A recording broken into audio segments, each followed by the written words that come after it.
ഒഴിച്ച് കറി ഉണ്ടാക്കാം. ഇത് ബാച്ചിലേഴ്സിനൊക്കെ ആണെന്നുണ്ടെങ്കിലും പെട്ടെന്ന് അധികം പണിയൊന്നും ഇല്ലാണ്ട് റെഡി ആക്കിയിട്ട് എടുക്കാൻ വേണ്ടിയിട്ട് പറ്റിയ ഒരു കറിയാണിത്.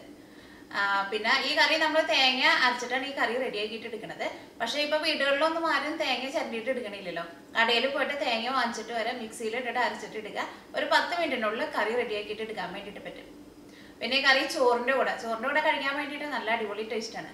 അതേപോലെ തന്നെ ചപ്പാത്തിയുടെ കൂടെ, അപ്പത്തിന്റെ കൂടെ, ബ്രെഡിന്റെ കൂടെ, എന്തിന്റെ കൂടെ കഴിച്ചാലും നല്ല ടേസ്റ്റ് ഉണ്ടാവും. അപ്പൊ നമുക്ക് നോക്കാം ഇതേനെ റെഡിയാക്കാന്ന്. ഈ കറി റെഡിയാക്കാൻ വേണ്ടിയിട്ട് ഞാനിവിടെ ഇതേപോലത്തെ 2 തക്കാളി എടുത്തിട്ടുണ്ട്. ഈ തക്കാളി നല്ല ചെറുതായിട്ടൊന്ന് കട്ട് ചെയ്തിട്ട് എടുക്കണം. പിന്നെ ഇതേപോലത്തെ ഒരു വലിയ സവോള എടുത്തിട്ടുണ്ട്. ഈ സവോളയും കുറച്ച് ചെറുതായിട്ട് കട്ട് ചെയ്തിട്ട് എടുക്കണം.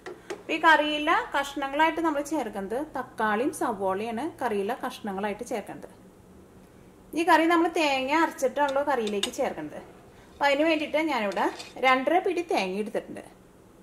പിന്നെ 1 ടീസ്പൂൺ ചെറിയ ജീരകം എടുത്തിട്ടുണ്ട്. 4 വലിയ വെളുത്തുള്ളി എടുത്തിട്ടുണ്ട്. ഇതേപോലത്തെ ഒരു വലിയ കഷ്ണം ഇഞ്ചി എടുത്തിട്ടുണ്ട്. ഒരു 14 ഉണക്കമുളക് എടുത്തിട്ടുണ്ട്. മുളകിൻ്റെ പൊടി ചേർക്കാണ്ട് ഇതേപോലത്തെ മുഴുവനായിട്ടുള്ള മുളക് തന്നെ ചേർക്കാൻ വേണ്ടിയിട്ട് നോക്കാം. അപ്പോൾ നിങ്ങൾക്ക് 14 മുളക് തന്നെ ചേർക്കണമെന്നില്ല. മുളക് നിങ്ങളുടെ എരിവിനനുസരിച്ചിട്ട് ചേർക്കാം. അപ്പോൾ ഈ 5 കൂട്ടം സാധനങ്ങളും കൂടിയിട്ട് ഇതിലേക്ക് ആവശ്യത്തിന് വെള്ളം ഒഴിച്ചിട്ട് നല്ല പേസ്റ്റ് പോലെ അരച്ചിട്ട് എടുക്കണം. പിന്നെ ഇതേപോലെ ഇങ്ങനെ തേങ്ങ അരയ്ക്കുന്ന വീഡിയോയിലേക്കും ഞാൻ എപ്പോഴും പറയാറുണ്ട്, ഇപ്പോൾ നമ്മൾ ടാപ്പിൽ വരുന്ന വെള്ളമൊക്കെയുള്ള സാധാരണ അരയ്ക്കാൻ വേണ്ടിയിട്ട് എടുക്കുക. അപ്പോൾ ടാപ്പിൽ വരുന്ന വെള്ളമൊക്കെ ഇപ്പോൾ നല്ല തണുത്ത വെള്ളമെന്ന് വെച്ചിട്ടുണ്ടെങ്കിൽ വെള്ളം പതുക്കെ ഒന്ന് ചൂടാക്കിയിട്ട് വേണം ചേർക്കാൻ വേണ്ടിയിട്ട്. അല്ലെങ്കിൽ നല്ല തണുത്ത വെള്ളം ഒഴിച്ചിട്ടുണ്ടെങ്കിൽ തേങ്ങ ശരിക്കും അരഞ്ഞു കിട്ടില്ല. ഈ കറിയിലേക്ക് നമ്മൾ തക്കാളിയും ചേർക്കുന്നുണ്ട്. പിന്നെ ഞാനിവിടെ ഇതേപോലെ കുറച്ച് വാളംപുളി എടുത്തിട്ടുണ്ട്. ഈ വാളംപുളി കുറച്ച് വെള്ളം ഒഴിച്ചിട്ടൊന്ന് പിഴിഞ്ഞിട്ട് കറിയുടെ പുളിക്ക് അനുസരിച്ചിട്ട് ഞാൻ ഈ കറിയിലേക്ക് കുറച്ച് വാളംപുളിയും ചേർക്കുന്നുണ്ട്. കാരണം ഞങ്ങൾക്ക് ഇവിടെ കിട്ടുന്ന തക്കാളിക്ക് പുളി ഭയങ്കര കുറവാണ്. പക്ഷേ നമ്മുടെ നാട്ടിലൊക്കെ കിട്ടുന്ന തക്കാളിക്ക് കുറച്ചും കൂടി നല്ല പുളി ഉണ്ടാവും. അപ്പോൾ ഈ പുളിയുടെ വെള്ളം നമ്മുടെ കറിയുടെ പുളിക്ക് അനുസരിച്ചിട്ട്, ടേസ്റ്റിനനുസരിച്ചിട്ട് നിങ്ങൾ ചേർത്ത് കൊടുക്കണം. അപ്പോൾ അതിനങ്ങനെ കറക്റ്റായിട്ടൊരു അളവ് ഞാൻ പറയുന്നില്ല. ഞാനിവിടെ കുറച്ച് പുളി എടുത്തിട്ടുണ്ട്. അപ്പോൾ ഇതൊന്ന് പിഴിഞ്ഞിട്ട് എടുക്കണം. ഇനി ഈ കറിയിലേക്ക് നമ്മൾ ഫസ്റ്റ് കടുക് പൊട്ടിക്കും. അതിന് വേണ്ടിയിട്ട് 3/4 ടേബിൾ സ്പൂൺ കടുക് എടുത്തിട്ടുണ്ട്. പിന്നെ മഞ്ഞൾപ്പൊടി വേണം. പിന്നെ ഒരു 2 ഉണക്കമുളക് എടുത്തിട്ടുണ്ട്. കുറച്ച് കറിവേപ്പില എടുത്തിട്ടുണ്ട്. അപ്പോൾ ഇത്രയ്ക്ക് സാധനങ്ങളാണ് ഈ കറി റെഡിയാക്കാൻ വേണ്ടിയിട്ട് വേണ്ടത്. അപ്പോൾ നമുക്ക് ഫസ്റ്റ് തേങ്ങ ഒന്ന് അരച്ചിട്ട് എടുക്കുകയും വേണം. പിന്നെ സവോളയും തക്കാളിയും നല്ല പൊടിയായിട്ട് കട്ട് ചെയ്തിട്ട് എടുക്കുകയും വേണം. ഇത് അരച്ചെടുക്കാൻ വേണ്ടിയിട്ട് മിക്സിയുടെ ഒരു ജാർ എടുക്കുക. ഇതിലേക്ക് ഈ 5 കൂട്ടം സാധനങ്ങളും ചേർക്കാം.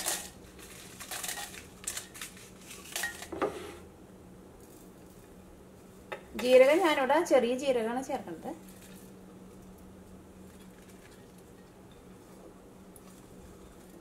പിന്നെ തേങ്ങ അരച്ചിട്ട് എടുക്കുമ്പോൾ നിങ്ങൾക്ക് അറിയാലോ, കുറേ വെള്ളം ഒഴിച്ചിട്ട് തേങ്ങ അരയ്ക്കരുത്.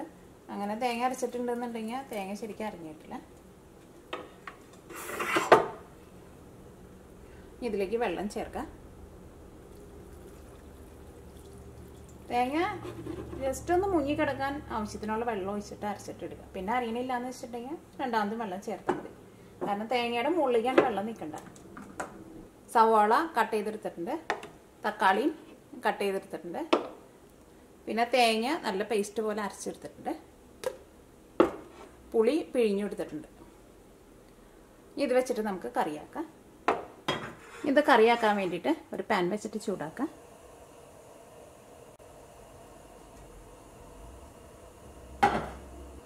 ഇപ്പോൾ പാൻ നന്നായിട്ട് ചൂടായിട്ടുണ്ട്. ഇതിലേക്ക് വെളിച്ചെണ്ണ ചേർക്കാം.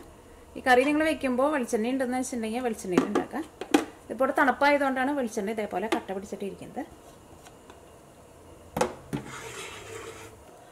ഇപ്പോൾ വെളിച്ചെണ്ണ നന്നായിട്ട് ചൂടായിട്ടുണ്ട്. ഇതിലേക്ക് കടുക്, ഞാൻ ഇതിലേക്ക് 3/4 ടേബിൾ സ്പൂൺ കടുകാണ് ചേർക്കുന്നത്.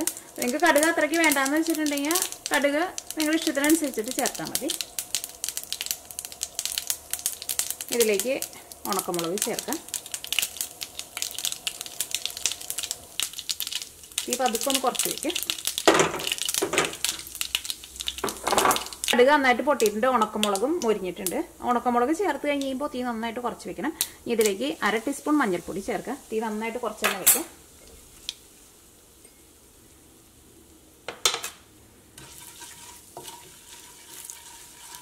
ഞാനിവിടെ ലോ ഫ്ലെയിമിലാണ് ഇട്ടേക്കുന്നത്.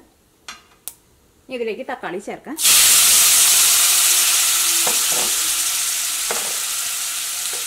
സവോള ചേർക്കാം. സവോള സെപ്പറേറ്റ് വഴറ്റണ്ട, ഈ തക്കാളിയുടെ ഒപ്പം തന്നെ ചേർത്താൽ മതി. ഇതിലേക്ക് കറിവേപ്പില ചേർക്കാം. ഇതെല്ലാം കൂടിയിട്ട് നന്നായിട്ടൊന്ന് മിക്സ് ചെയ്യാം. ഇത് നന്നായിട്ട് കൂട്ടിയിട്ട്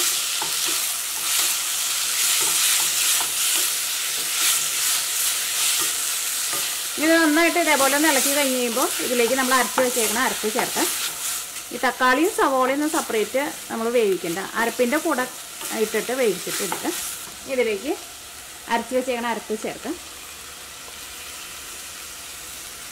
ഇതിലേക്ക് ഒരു 2 ഗ്ലാസ് വെള്ളം കൂടി ചേർക്കാം.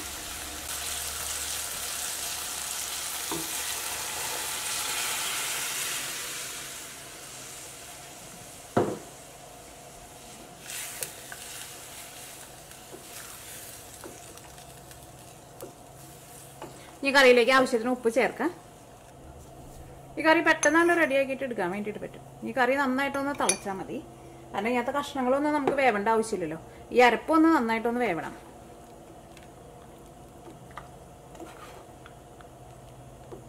ഈ കറി നന്നായിട്ടൊന്ന് തിളച്ച് കഴിഞ്ഞ് കഴിയുമ്പോൾ പിന്നെ കറിയുടെ ടേസ്റ്റ് നോക്കിയിട്ട് പുളി വേണമെന്ന് വെച്ചിട്ടുണ്ടെങ്കിൽ നമ്മൾ ആ വാളംപുളി പിഴിഞ്ഞ് വെച്ചേക്കുന്നത് ചേർക്കുക. കാരണം എനിക്ക് തന്നെ കറക്റ്റായിട്ട് പറയാൻ വേണ്ടിയിട്ട് പറ്റില്ല. കാരണം ഞാൻ ഇതിന് മുമ്പും ഇതേപോലെ ഇങ്ങനെ തക്കാളി പിന്നെ പുളിയും കൂടിയും ചേർത്തിട്ടുള്ള കറി ചേർത്ത് കഴിഞ്ഞപ്പോൾ അങ്ങനെ ആരോ പറഞ്ഞിട്ടുണ്ടായിരുന്നു അപ്പോൾ പുളി കൂടുമല്ലോന്ന്. എനിക്ക് തോന്നുന്നു നമ്മുടെ നാട്ടിൽ കിട്ടുന്ന തക്കാളിക്ക് അത്യാവശ്യം നല്ല പുളിയുണ്ട്. പക്ഷെ ഇവിടെ കിട്ടുന്ന തക്കാളിക്ക് തീരെ പുളി കുറവാണ്. അപ്പോൾ പുളി ഇല്ലെങ്കിൽ പിന്നെ കറിക്ക് ടേസ്റ്റ് ഉണ്ടാവില്ലല്ലോ. അപ്പോൾ ഞാൻ ഈ കറി നന്നായിട്ട് തിളച്ച് കഴിഞ്ഞ് കഴിയുമ്പോൾ ടേസ്റ്റ് നോക്കിയിട്ട് കുറച്ച് വാളംപുളിയും കൂടി ചേർക്കും. അപ്പോൾ കറി മൂടി വയ്ക്കാം. അപ്പോൾ കറി ഞാനിവിടെ മൂടി വെച്ചിട്ട് ഒരു 6-7 മിനിറ്റ് നന്നായിട്ട് തിളച്ചിട്ടുണ്ടായിരുന്നു. ഈ കറിയുടെ ടേസ്റ്റ് നോക്കാം.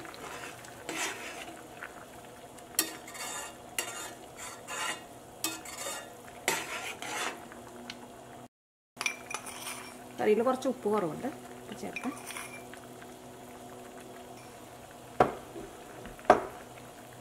ഞാൻ ഈ കറിയിലേക്ക് വാളംപുളി പിഴിഞ്ഞ് വെച്ചിട്ടുണ്ടായിരുന്നല്ലോ അതും ചേർക്കുന്നുണ്ട്.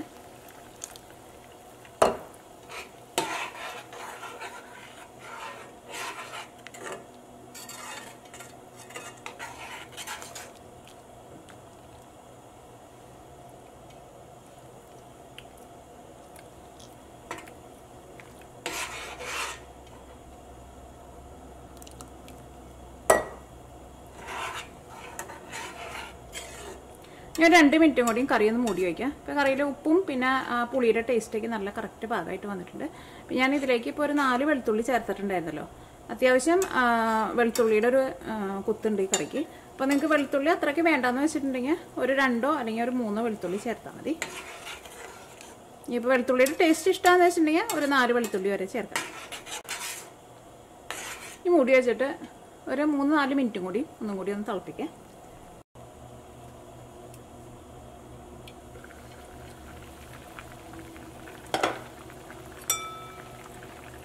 ഇതിലേക്ക് നമ്മൾ അത് ചേർത്തേക്കണം. ആ തേങ്ങയൊക്കെ നന്നായിട്ട് വെന്തിട്ടുണ്ട്. അപ്പോൾ ഈ കറി ഞാനിപ്പോൾ ഇവിടെ ഒരു ടോട്ടൽ ഒരു 10 മിനിറ്റ് കറി നന്നായിട്ട് തിളപ്പിച്ചിട്ടുണ്ട്. അപ്പോൾ ഈ കറിയിൽ പുളിയൊക്കെ ആയിരുന്നാലും നല്ല കറക്റ്റ് പാകമായിട്ട് വന്നിട്ടുണ്ട്. പിന്നെ വെളുത്തുള്ളിയുടെ ഒരു നല്ലൊരു ടേസ്റ്റ് ഉണ്ട്. നിങ്ങൾക്ക് വെളുത്തുള്ളിയുടെ ടേസ്റ്റ് അങ്ങനെ ഇഷ്ടമില്ലാത്തവരാണെന്നുണ്ടെങ്കിൽ ഒരു 2 അല്ലെങ്കിൽ ഒരു 3 വെളുത്തുള്ളി ചേർത്താൽ മതി. ഈ തീ ഓഫ് ചെയ്യാം. ഈ കറി നമുക്ക് പെട്ടെന്ന് തന്നെ റെഡിയാക്കിയിട്ട് എടുക്കാനും പറ്റും.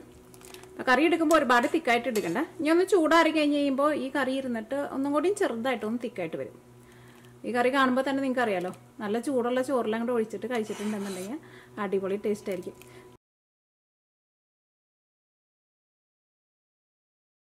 ഈ കറിയും പിന്നെ കുറച്ച് നാരങ്ങാച്ചാറും കൂടിയിട്ടാണ്ട് മിക്സ് ചെയ്തിട്ട് ചോറ് കൊണ്ടിട്ടുണ്ടെങ്കിൽ എത്ര കഴിച്ചാലും മതിയാവില്ല, അത്രയ്ക്ക് ടേസ്റ്റ് ആയിരിക്കും. പിന്നെ കറി റെഡിയാക്കിയിട്ട് എടുക്കാനായിരുന്നാലും ഒട്ടും സമയമൊന്നും ആവശ്യമൊന്നുമില്ല, പെട്ടെന്ന് തന്നെ റെഡിയാക്കിയിട്ട് എടുക്കാനും പറ്റും. അപ്പോൾ നിങ്ങളെല്ലാവരും ട്രൈ ചെയ്ത് നോക്കാം. നിങ്ങൾക്ക് എല്ലാവർക്കും നല്ല ഇഷ്ടമാവും.